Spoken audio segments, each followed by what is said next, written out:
All right. Hello, everyone, and welcome to another episode of Late Night Tips. In tonight's episode, as promised, I would like to break down the Monolith, which is a monophonic synthesizer for Elektron Octatrack. Monolith is a 4-oscillator, monophonic, digital, wavetable synthesizer, and it's really powerful. Let's get right into it. So, the Monolith is a really cool idea created by Pierre-Emmanuel Surga, a really nice guy. We talked a little bit on Facebook, really creative guy, and he really had a great idea with the synthesizer. And he uses single cycle waveforms created by Adventure Kit. I'm going to link both websites in the video description so you can check them out later. When you load up the Monolith synthesizer, what you need to do is download it from the website and put it on your cards. Detailed instructions are in there. Feel free to just follow the instruction. It works perfectly. And then what you do is you just open the project. There are also two other things that you need to do connected with the routing of your Octatrack. So you need to send the Q outputs into the inputs C and D, and you need to connect MIDI in into MIDI out, so to create this MIDI loop and use the internal sequencer of the Octatrack. The routing is actually very interesting, so if we go to settings right now and just check our MIDI and check control, you can see that we have audio note in here, which means that basically the samples, the audio tracks are going to be controlled by MIDI notes coming into the machine. And when it comes to channels, you can see that tracks 1 to 4 are controlled by channel 1, which means that all of the tracks are going to be playing the same sequence. And this means that essentially you have a monophonic synthesizer, but with 4 different oscillators. So each track is going to serve as an oscillator. So technically, you should be able to play those tracks in the chromatic mode. For some reason, it doesn't work. I'm not sure why that is, but if you have an idea, please make sure to leave a comment. Help me out with that. When you load up the project, that's the first thing you're going to hear. Be careful, because it has different parameters assigned to the crossfader. So if you, for some reason you can't hear anything after loading the project, just move the crossfader.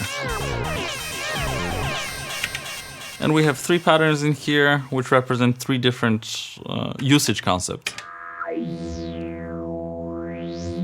A drone, a sequence, and another drone.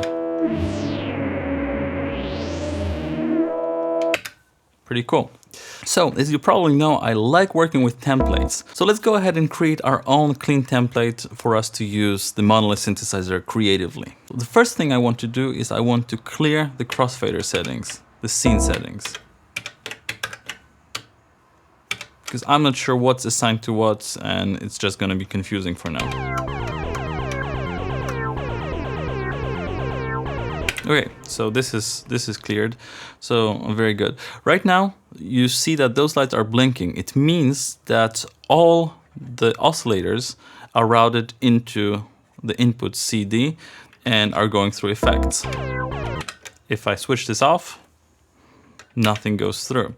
And right now, I don't want to use any effects for my template. So first of all, I'm going to delete those pages in here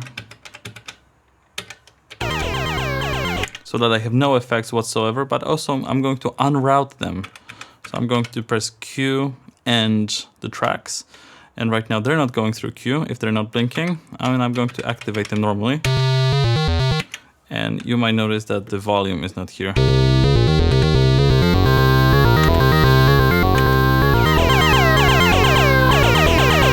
Okay, so that's the setting with all the oscillators going straight through the main out. Okay, let's just focus on this one oscillator.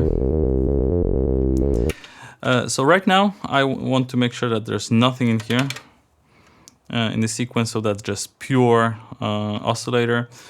And I'm not going to reset my playback page because there are important settings for it to work correctly, but I'm going to delete every other page in here. Just press the page and press play for clear. So that's just the pure oscillator. And what I'm going to do, I'm just going to go ahead and copy this throughout, which is cool. I also want to change my sequence a little bit. So in order to achieve that, I'm going to clear this sequence, go into my chromatic mode, activate my metronome, and punch in a new sequence.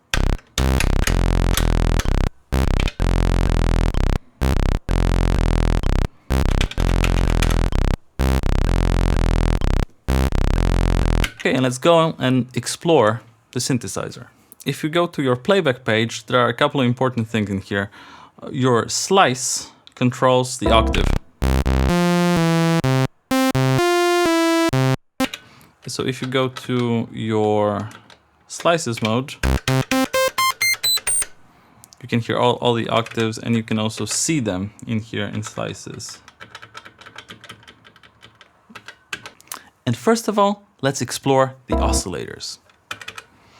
So we have different waves in here, different waveforms loaded in, but you should see that there are many more oscillators in here, many more waveforms. So for example, a cello.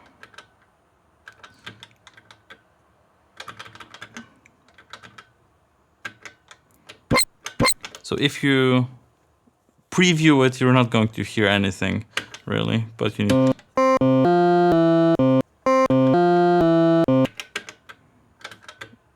something else. How about violin?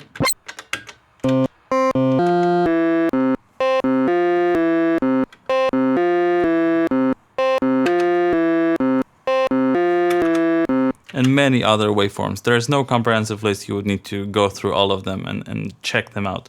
But there are multiple options available. Okay, so right now let's start with the playback page. We already talked about slices. Pitch does not work because pitch is being controlled by the sequencer. So it's a completely irrelevant feature for this one. But we have a really cool thing here with length.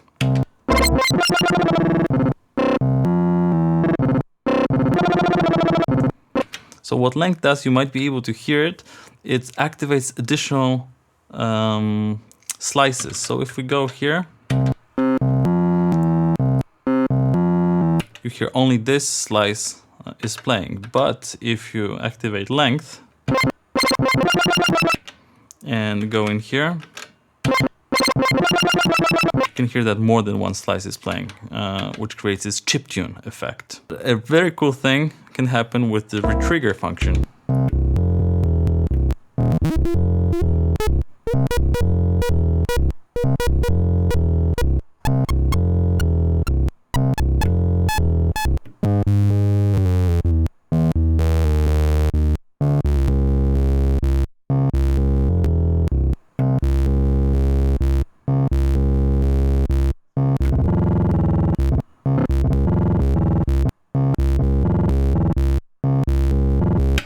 So you can hear a lot of different options. So let's go ahead and check the amplitude page.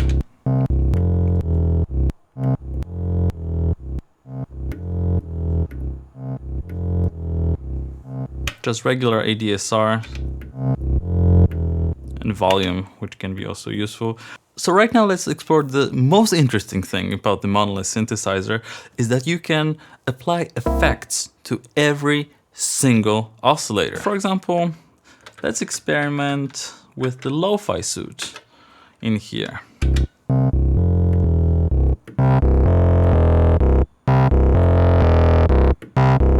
You can add distortion or bit reduction.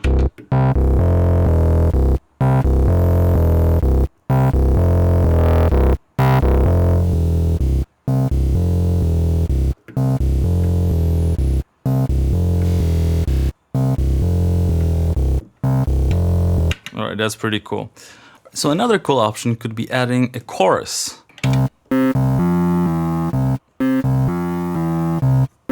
It immediately widens the stereo field, but you can also do some crazy FM stuff.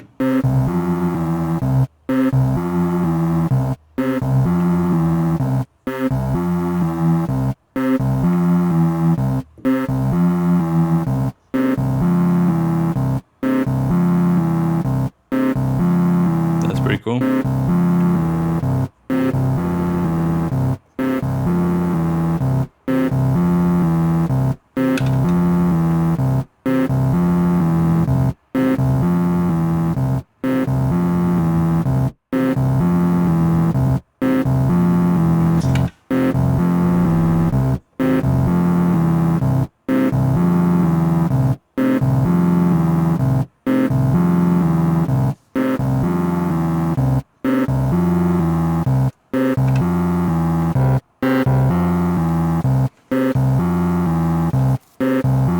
Yeah, that's pretty cool. And the amazing thing is that you have 3 LFOs and you can assign them to anything. Let's assign it to distortion, for example. Lo-fi distortion. Here we go.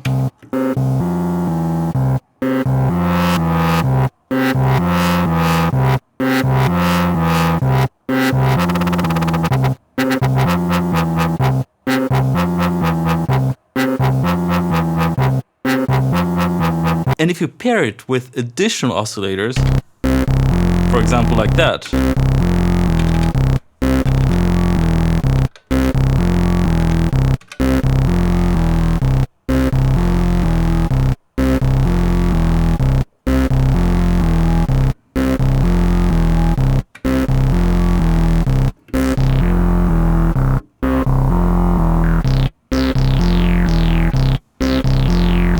you can get some really interesting tones.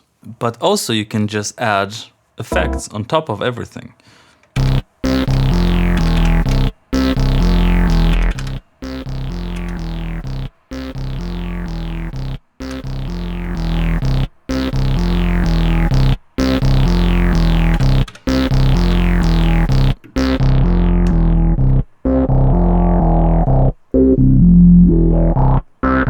Obviously a filter, but you can also drown it in reverb if you want.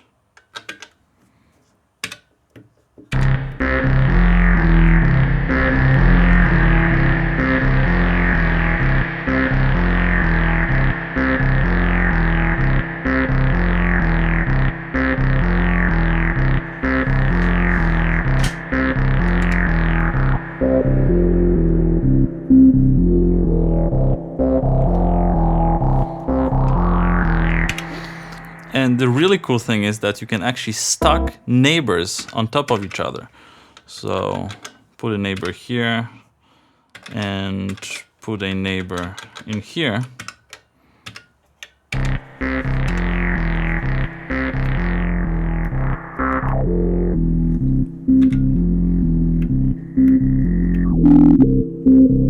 And you can have effectively 8 effect slots, which is pretty cool. And it actually makes sense to have 4 oscillators here, 4 effects in here, because you'll notice that you cannot put a neighbor on track 5.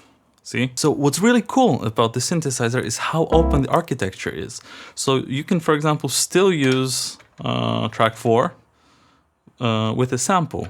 The only thing that you need to do is go to MIDI, channels, and unplug track 4 from MIDI, and now just activate it and drop any sample you might want. So let's say something from Max Payne.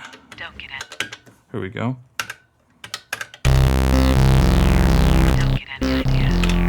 Don't get any idea. Don't get any idea. Don't get any idea.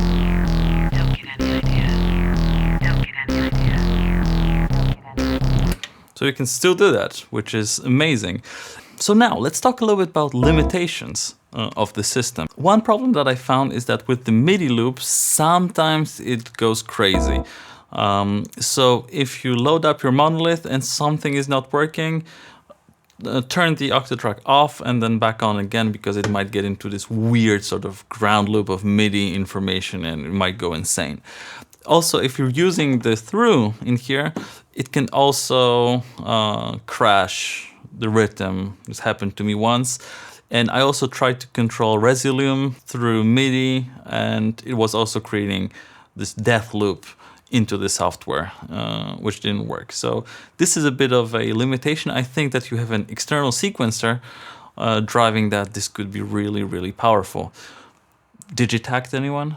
Another problem could be with the fact that there's only one output, because the Q out is used by the internal effects routing.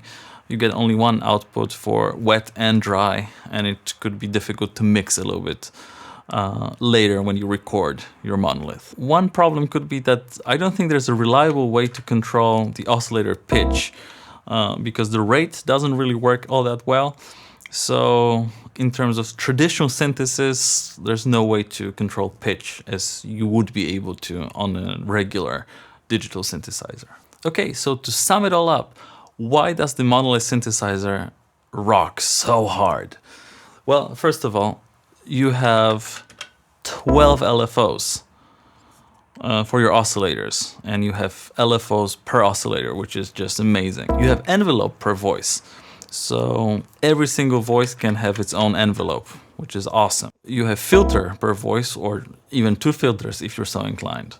Amazing. Up to 8 effects on oscillator voices. I don't know if there's any other synthesizer that offers effects on an oscillator. You have up to 8 effects on your master channel, so you can really go crazy with effects. And you have up to 12 master LFOs. Just give me an example of a synthesizer that has that. And also, I don't know any other synthesizer that allows you to put bit reduction on the oscillator, or a chorus on the oscillator, or a delay on an oscillator. It's just amazing and so powerful, so creative, and so much fun to work with. All right, that's it. Let me know if you have any questions about the Monolith synthesizer. I'm going to keep exploring it. I have a couple of more ideas when it comes to this synthesizer, so I'm going to hit you with any updates that I have on this particular project. Thank you very much for watching this episode of Late Night Tips. Make sure to subscribe to stay up to date with all the jams and all the new tutorials. If you have any questions or any tutorial requests, make sure to leave them in the comments. Thank you very much for watching. Have a great night and take care.